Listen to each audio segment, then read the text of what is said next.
15 years ago, yeah, that was the last time we stepped on stage together.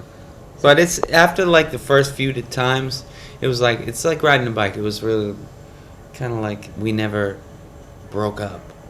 That's how it felt, really, because we did it so much, and we got so used to doing it with each other, performing. That is, that that now it's just yeah, it's like riding a bike. Well, we just kind of started kicking the idea around through emails and stuff like that, and it's always kind of I think we've all kind of kept it on the back burner as a possibility. Like anytime people would ask a radio DJ or this or somebody else would ask about it, I personally always said, you never know. It could happen or it could not happen. But we always kept it open, and the time came where we all were kind of receptive to it, and we just kind of said, well, let's do a song or two and see how it goes, see how it flows, see, if we still have magic, and turns out we did, and we started gearing up. We started doing music in the studio, and we really felt it was that's where we needed to start, in the studio, and making music, because that's where the true art of it is.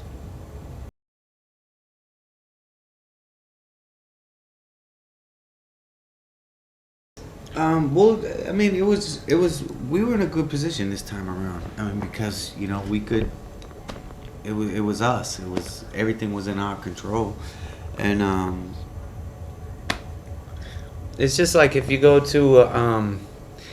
go begging to a record label saying, we're the new kids and we want to reunite, can you help us? It's at a disadvantage for us, because they'll go, well, it looks like we're the powerful ones here, and we could tell them how much we want to advance, give them for an advance. We can tell them who they need to work with, and they'll be the dictators of the whole thing. But us being in the business for so long and having money, we were able to call upon our own producers and use our own money, and with our experience and songwriting abilities, we were able to make music.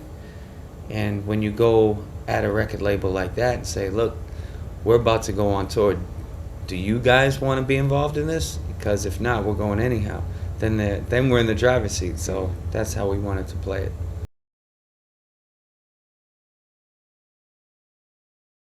Lady Gaga was part writer on one of the songs, no, on two of the songs, and she was with the label. She was getting her album ready at the time we were getting our album ready, and one of the producers we were working with, Red One, mentioned that she might be coming by the studio, and we were like, well, bring her by. Maybe she can write some stuff or whatever, contribute. And we were putting the song together, and we're like, maybe she could just appear on the song. She came in, she heard the beat, she was like, oh yeah, I would love to. And she kind of wrote some of her parts and finished the song up, and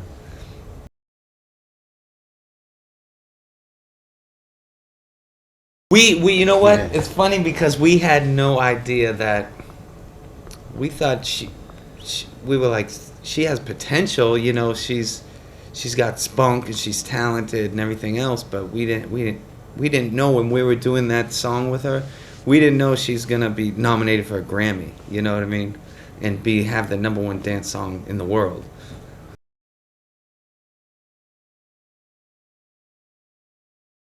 This time around, it's been just very relaxed. We've been going at a steady pace, but we've been going at a pace that's appropriate to our age. I mean, it's weird. I remember doing this when I was 20, and we'd get up in the morning and we'd go sightseeing all day, and we'd be out to 2 or 3 in the morning the night before, and then come and be able to do a show. That's definitely not the case now.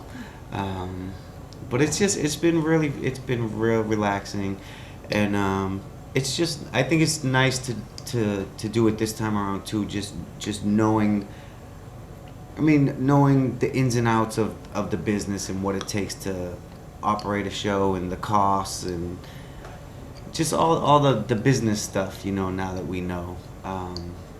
So I think that's been the best thing for me.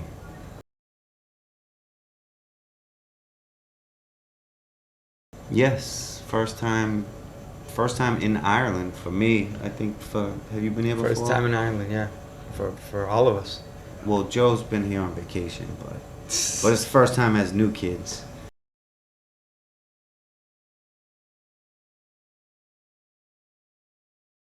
We weren't necessarily the original boy band.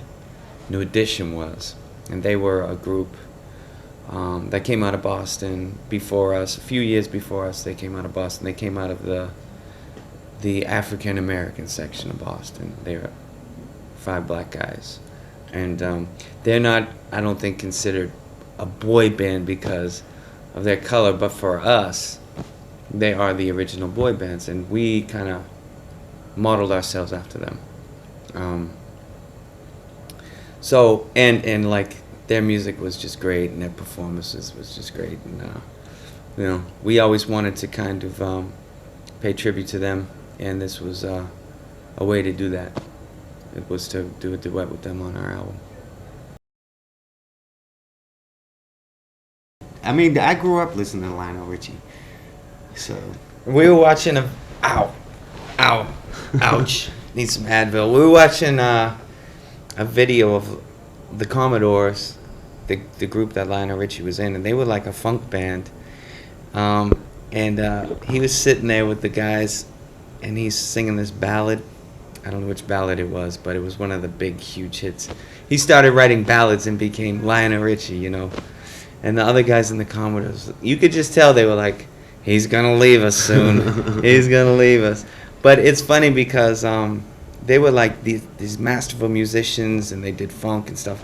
And he just does these simple little ballads that are so beautiful. It's really, they're so pure and simple and touching. I don't know. That's how I view Lionel Richie. Once, twice, 3 times, lady.